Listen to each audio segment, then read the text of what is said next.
RG Kar medical কলেজের ঘটনাটা কম বেশি হলেও সবাই শুনতে, যেখানে একটা মেয়েকে খুব খারাপভাবে হত্যা করা হয়, সেই রুমের মধ্যে সিসিটিভি ক্যামেরায় ধরা পড়ে ভলেন্টিয়ার সঞ্জয় কুমারের মুখ। তো সেই সঞ্জয় কুমার, দোষী সঞ্জয় কুমারকে এমন কে নিঃসঙ্গভাবে হত্যা করলো, তাও আবার ওপেন রোডে? কালকে রাত 1:30টার সময় পুলিশ তার লাশ উদ্ধার করে। কে মারলো তাকে? পুলিশ নাকি সিবিআই নাকি তার সাধারণ পাবলিক মারলো?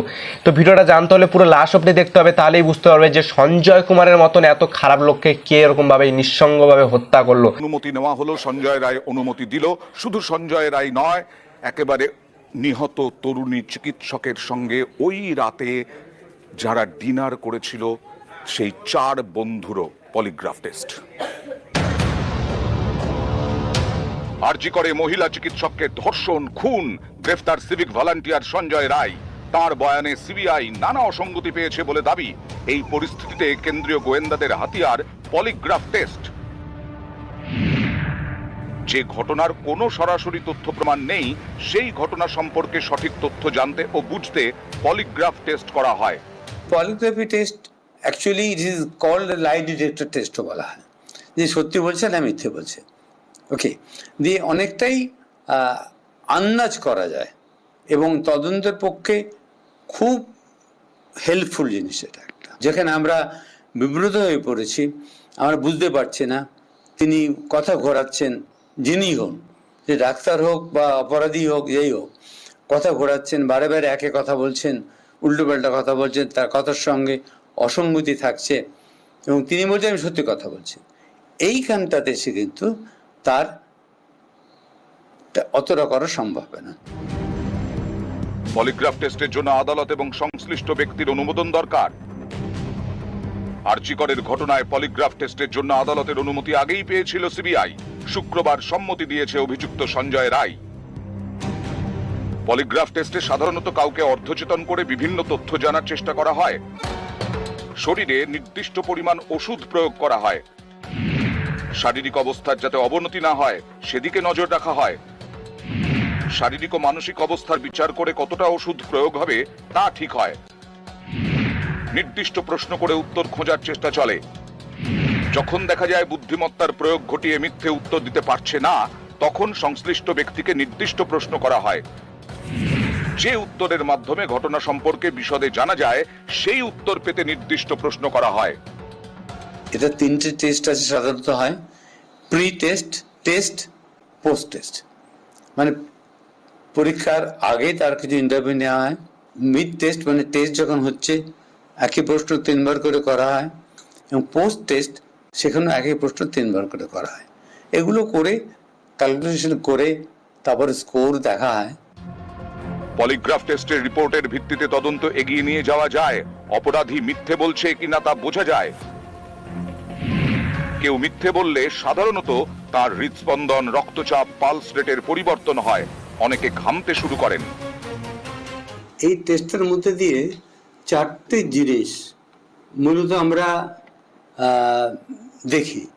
একটা হচ্ছে pulse rate, that means heart rate, আর একটা হচ্ছে ব্রিদিং রেট, আর একটা হচ্ছে ব্লাড প্রেশার, আর হচ্ছে স্কিন কন্ডাকশন, মানে perspiration of the skin. Perspiration of the skin মানে আপনারা জানেন skin is the mirror of mind. তার মানে আমরা যখনই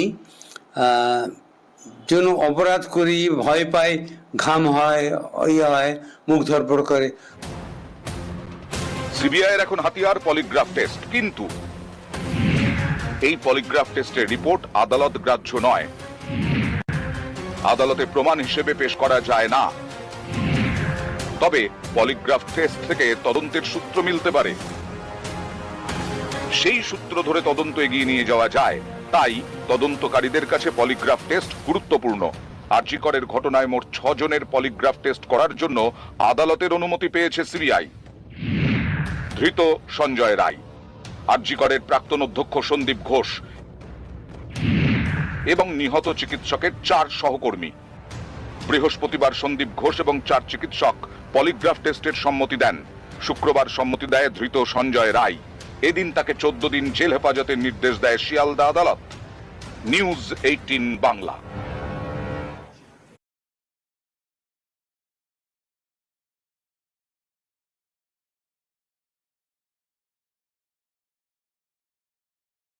Open your Angel One account in 3 quick and easy steps.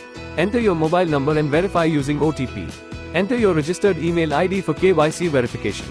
You're almost there. Now just add your PAN card details. Super easy, isn't it? Open your account with Angel One today to start investing. Investments in securities market are subject to market risks. Read all the related documents carefully before investing.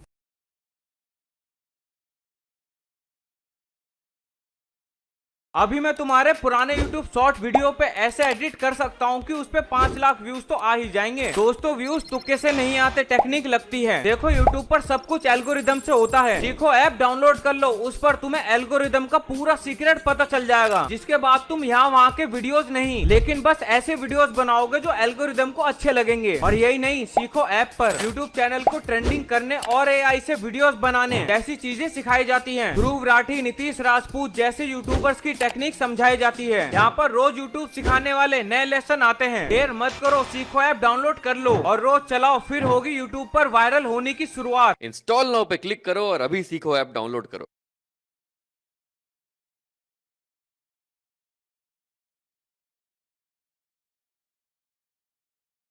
নানা অভিযোগ, নানা দোষ, নিশানায় সন্দীপ ঘোষ। সন্দীপ ঘোষ প্রাক্তন অধ্যক্ষ আরজি করের, তার আরো কীর্তি দেখুন। সন্দীপ ঘোষ আরজি করের প্রাক্তন অধ্যক্ষ, যার বিরুদ্ধে অভিযোগের পাহাড়।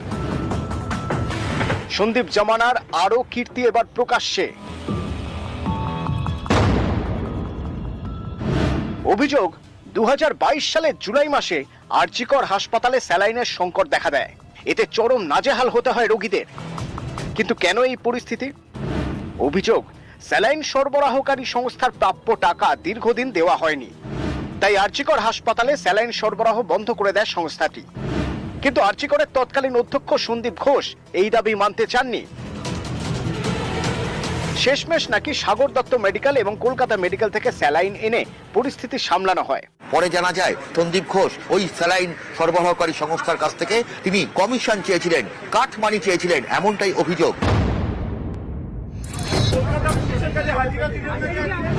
অভিযোগ, 2023-এর জানুয়ারিতে আরজি কর হাসপাতালের মর্গ থেকে 4টি দেহ লোপাট হয়ে যায়। অভিযোগ, পরিবারকে না জানিয়েই উত্তর পূর্ব ভারতের একটি মেডিকেল কলেজে দেহগুলি ভাড়া দেওয়া হয়।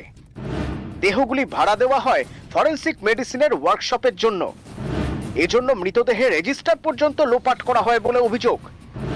এই অভিযোগ খোদ আরজি করের তৎকালীন ফরেনসিক মেডিসিন বিভাগের প্রধানের।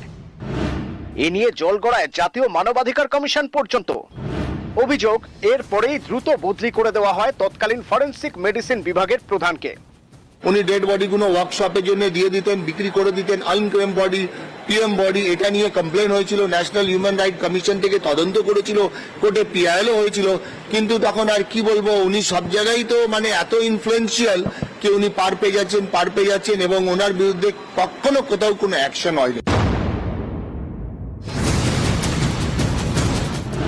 অভিযোগ, সন্দীপ ঘোষের জমানায় আরজি কর হাসপাতালে 30টি সিসি ক্যামেরা লাগানোর জন্য 14 লক্ষ টাকা খরচ দেখানো হয়, কিন্তু বাস্তবে এত সিসি ক্যামেরা লাগানোই হয়নি। অভিযোগ, বেশ কয়েকজন জুনিয়র ডাক্তার ইন্টার্নদের কাজে লাগিয়ে নানা কীর্তি করেছেন সন্দীপ ঘোষ। এর বদলে জুনিয়র ডাক্তার ইন্টার্নদের ফুর্তির ব্যবস্থা করে দিতেন সন্দীপ। আরজি করের গেস্ট হাউসেই নাকি নিয়মিত বসত মদের আসর, কলেজ ফেস্টেও থাকতো দেদার ফুর্তির আয়োজন। ক্যামেরায় সুমন বসুর সঙ্গে অভিজিৎ চন্দ্র, নিউজ 18 বাংলা। প্রাক্তন অধ্যক্ষের বিরুদ্ধে ভুরি ভুরি দুর্নীতির অভিযোগ আমরা গত কয়েকদিন ধরে দেখিয়ে আসছি। এই সন্দীপ ঘোষের দুর্নীতির অভিযোগের ভিত্তিতে আবেদন করা হয়েছিল হাইকোর্টে। সিবিআই তদন্তের নির্দেশ দিল হাইকোর্ট। অবশ্য সন্দীপ ঘোষ দমে থাকেননি, তিনি ডিভিশন বেঞ্চে গিয়েছিলেন, ডিভিশন বেঞ্চ হস্তক্ষেপই করলো না। দেখুন, আরজি করের চিকিৎসককে ধর্ষণ খুনের ঘটনায় তদন্ত করছে সিবিআই। এবার আরজি করের প্রাক্তন অধ্যক্ষ সন্দীপ ঘোষের বিরুদ্ধে ওঠা আর্থিক দুর্নীতির অভিযোগেরও তদন্ত করবে সিবিআই।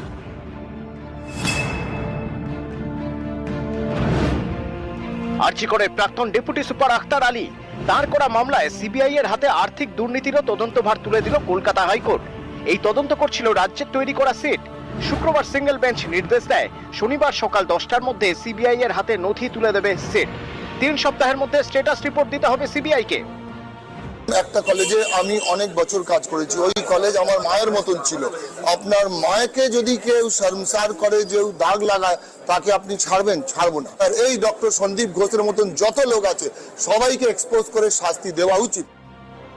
আরজিকরের ঘটনায় প্রথম থেকেই নানা অভিযোগে বিদ্ধ সন্দীপ ঘোষ। অভিযোগের পাহাড়ে সন্দীপ ঘোষ। গত সোমবার ফের সন্দীপের নামে দুর্নীতির অভিযোগ দায়ের হয়। অভিযোগ করেন স্বাস্থ্য দপ্তরের ভিজিলেন্স অফিসার দেবল কুমার ঘোষ। এই অভিযোগের প্রেক্ষিতে সন্দীপ ঘোষের বিরুদ্ধে এফআইআর করে টালা থানার পুলিশ। দুর্নীতির তদন্তে সিটও তৈরি করে দেয় রাজ্য সরকার। 4 সদস্যের সিট কাজও শুরু করে দেয়। এরই মাঝে হাইকোর্টের দ্বারস্থ হন আরজিকরের প্রাক্তন ডেপুটি সুপার। সেই মামলায় এদিন সন্দীপ জমানায় ওঠা আর্থিক দুর্নীতির অভিযোগের তদন্ত সিবিআই কে দেয় হাইকোর্টের সিঙ্গেল বেঞ্চ। বিচারপতি রাজস্বী ভরদ্বাজ বলেন, একই ঘটনায় সমান্তরাল তদন্ত চলতে পারে না। মামলাতে চাইলেন ইডি মূলত যারা আর্থিক অপরাধ তদন্ত করে, কিন্তু এক্ষেত্রে আপনারা পেলেন সিবিআই। তাতে তো আপনাদের মামলাদের আসল উদ্দেশ্য কি সফল হবে না? আমরা দুটোই চেয়েছিলাম, সিবিআইও চেয়েছিলাম, ইডিও চেয়েছিলাম। যদি সিবিআই তদন্ত করে তাহলেও আমার উদ্দেশ্য সফল হবে। কারণ হচ্ছে সিবিআই ইনভেস্টিগেট যখন করবে, ফিনান্সিয়াল স্ক্যাম আছে, যখন ফিনান্সিয়াল স্ক্যামে যখন কেস রেজিস্টার্ড হবে, কোয়াইট নর্মাল শিডিউল অফেন্স হিসাবে ইডি এর মধ্যে আসতে বাধ্য। ইডি আসবে। সিঙ্গেল বেঞ্চের সিবিআই নির্দেশের পরেই জরুরি ভিত্তিতে শুনানির আর্জি নিয়ে ডিভিশন বেঞ্চে